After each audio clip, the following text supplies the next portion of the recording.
Hey guys, it's me again. I'm going to do another book club tonight. Basically, I really enjoyed doing the last book club video, and I think these videos could be good for people to maybe fall asleep to, or to just listen while doing a chore or sitting around. And that the content of this book is actually pretty compelling. So I'm going to continue reading Cosmos and Psyche. I'm starting chapter 2, I think, which is called In Search of a Deeper Order. And there's a quote by Shakespeare from Hamlet, and it says, "There are more things in heaven and earth, Horatio, than are dreamt in our philosophy." So just let's extrapolate from that quote to kind of predict a little of what this chapter will be about. And I guess it's about the limits of knowledge. And that it's there, we could rationally conclude that there's more than what can be known. In Search of a Deeper Order. Okay. So each chapter actually has 5 different sections, so I'm going to try to read one section. This is my first time reading it, so I haven't had any previous exposure to this content. Last time I did know that the section I was reading was juicier, so in this book so far, some parts I feel are really, really compelling and really on the nose and very clear. And other parts are a little less clear, or, there's even some things I would want to challenge. So we can just read together, and I'll try to do my best to make it make sense in my voice for you. Okay. So the first section is called Two Suitors, a Parable. Imagine for a moment that you are the universe, but for the purposes of this thought experiment, let us imagine that you are not the disenchanted, mechanistic universe of conventional modern cosmology, but rather a deep-souled, subtly mysterious cosmos of great spiritual beauty and creative intelligence. And imagine that you are being approached by 2 different epistemologies. 2 suitors, as it were, who seek to know you. To whom would you open your deepest secrets? To which approach would you be most likely to reveal your authentic nature? Would you open most deeply to the suitor, the epistemology, the way of knowing, who approached you as though you were essentially lacking in intelligence or purpose, as though you had no interior dimension to speak of, no spiritual capacity or value, who thus saw you as fundamentally inferior to himself? Let us give the 2 suitors not entirely arbitrarily the traditional masculine gender. Who related to you as though your existence were valuable primarily to the extent that he could develop and exploit your resources to satisfy his various needs, and whose motivation for knowing you is ultimately driven by a desire for increased intellectual mastery, predictive certainty, and efficient control over you for his own self-enhancement. Or would you, the cosmos, open yourself most deeply to that suitor who viewed you as being at least as intelligent and noble, as worthy a being, as permeated with mind and soul, as imbued with moral aspiration and purpose, as endowed with spiritual depths and mystery as he? This suitor seeks to know you, not that he might better exploit you, but rather to unite you and thereby bring forth something new, a creative synthesis emerging from both of your depths. This is so funny because it's like sexual. His desires to liberate that which has been hidden by the separation between knower and known. His ultimate goal of knowledge is not increased mastery, prediction, and control, but rather a more richly responsive and empowered participation in a co-creative unfolding of new realities. He seeks an intellectual fulfillment that is intimately linked with imaginative vision, moral transformation, empathic understanding, aesthetic delight. His act of knowledge is essentially an act of love and intelligence combined, of wonder as well as discernment, of opening to a process of mutual discovery. To whom would you be more likely to reveal your deepest truths? This is not to say that you, the universe, would reveal nothing to the first suitor, under the duress of his objectifying, disenchanting approach. That suitor would undoubtedly elicit, filter, and constellate a certain reality that he would naturally regard as authentic knowledge of the actual universe, objective knowledge, the facts, as compared with the subjective delusions of everyone else's approach. But we might allow ourselves to doubt just how profound a truth, how genuinely reflective of the universe's deeper reality, this approach might be capable of providing. Such knowledge might prove to be deeply misleading, and if this disenchanted vision were elevated to the status of being the only legitimate vision of the nature of the cosmos upheld by an entire civilization, what an incalculable loss, an impoverishment, a tragic deformation, a grief would ultimately be suffered by both knower and known. I believe, this is funny, there's I believe statements in this book. I believe that the disenchantment of the modern universe is the direct result of a simplistic epistemology and moral posture spectacularly inadequate to the depths, complexity, and grandeur of the cosmos. To assume a priori that the entire universe is ultimately a soulless void within which our multidimensional consciousness is an anomalous accident, and that purpose, meaning conscious intelligence, moral aspiration, and spiritual depth are solely attributes of the human being, reflects a long invisible inflation on the part of the modern self. There's another book I was reading, and it mentioned, I think it might be Hyperobjects, an age of asymmetry. This is funny. Okay, I'm sorry. Just keep going. Okay. Blah, blah, blah. And heroic hubris is still indissolubly linked, as it was in ancient Greek tragedy, to heroic fall. Okay, next paragraph. The modern mind has come to recognize with a critical acuity that has been at once disturbing and liberating the multiplicity of ways in which our often hidden presuppositions. Okay, the postmodern mind has come to recognize with a really critical sharpness that is disturbing and liberating. The mind has come to recognize the multiplicity, the many ways in which our often hidden presuppositions or assumptions, I guess, and the structures of our subjectivity shape and elicit the reality we seek to understand. Yes. That's bias, right?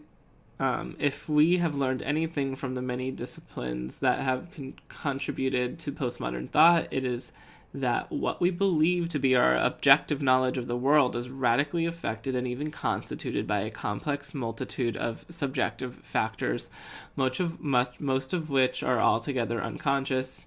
Even this is not quite accurate, for we must now recognize subject and object, inner and outer, to be so deeply mutually constituted as to render problematic the very substructure of a subject knowing an object. Yes, okay, that makes perfect sense to me. Such a recognition, hard won, and for most of us still being slowly integrated, can initially produce a sense of intellectual disorientation, irresolution, or even despair. Yes. Each of these responses has its time and place, but ultimately this recognition can call forth in us a fortifying sense of joyful co-responsibility for the world we elicit and enact through the creative power of the interpretive strategies and worldviews we choose to engage, to explore, and to evolve with. Okay.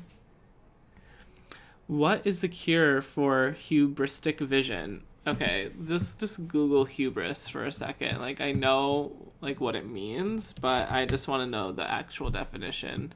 Hubris. Oh, that's a funny sound. It's excessive pride or self-confidence. A self-assured hubris among economists was shaken in the late 1980s. Arrogance, pride, vanity, self-importance, feeling of superiority. In Greek tragedy, it's excessive pride or defiance of the gods, leading to nemesis, hubris. And it's risen in use drastically since 1900. And it's honestly, it like peaked, I guess, and it's peaking maybe peaked in like 2008, according to Google.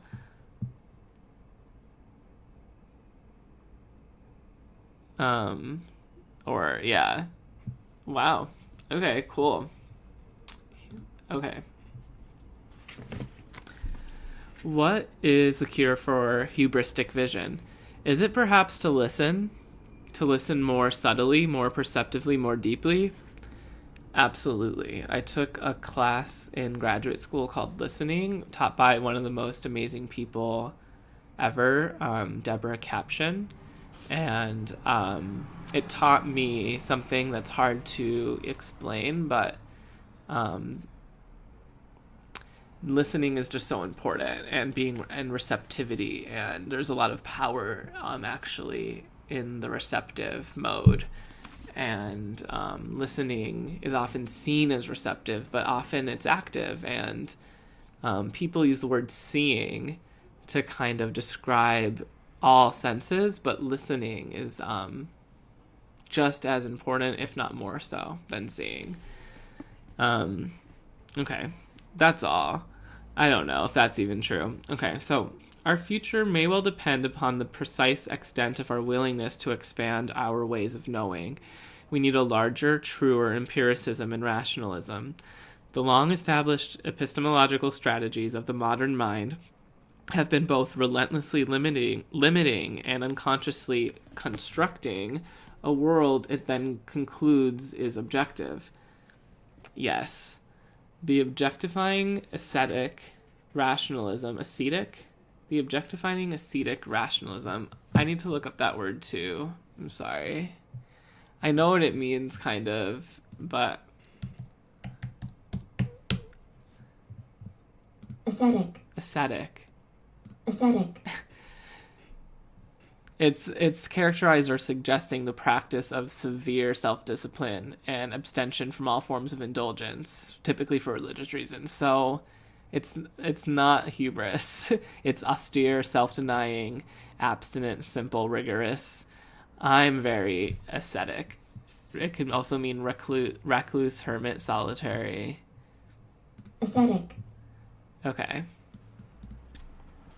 The objectifying ascetic rationalism and empiricism that emerged during the Enlightenment served as liberating disciplines for the nascent modern reason, but they still dominate mainstream science and modern thought today in a rigidly undeveloped form.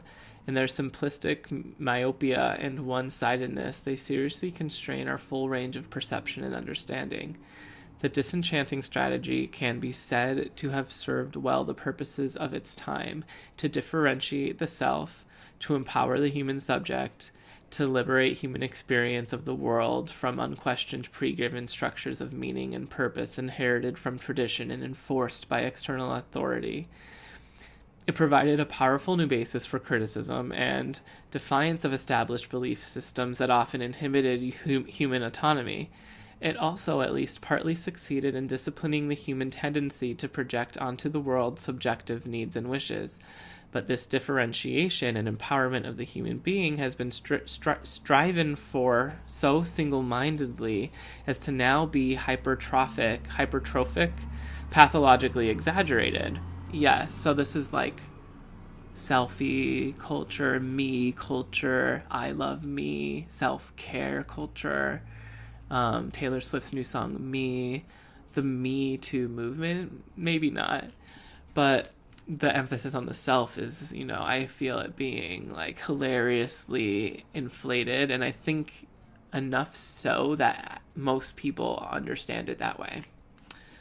Okay, but maybe that's not true. Okay. Blah, blah, blah, blah, blah, blah. The knowledge it renders is literally narrow-minded. Such knowledge is at once extremely potent and deeply deficient. A little knowledge may be a dangerous thing, but a massive amount of knowledge based on a limited and self-isolating set of assumptions may be very dangerous indeed. The remarkable modern capacity for differentiation and discernment that has been so painstakingly forged must be preserved, but our challenge now is to develop and subsume that discipline in a more encompassing, more magnanimous intellectual and spiritual engagement with the mystery of the universe. Such an engagement can happen only if we open ourselves to a range of epistemologies that together provide a more multidimensionally perceptive scope of knowledge. To encounter the depths and rich complexity of the cosmos, we require ways of knowing that fully integrate the imagination, the aesthetic sensibility, moral and spiritual intuition, revelatory experience, symbolic perception, somatic and sensuous modes of understanding, empathic knowing. Above all, we must awaken to and overcome the great hidden anthropocentric projection that has virtually defined the modern mind, the pervasive projection of soullessness onto the cosmos by the modern self's own will to power.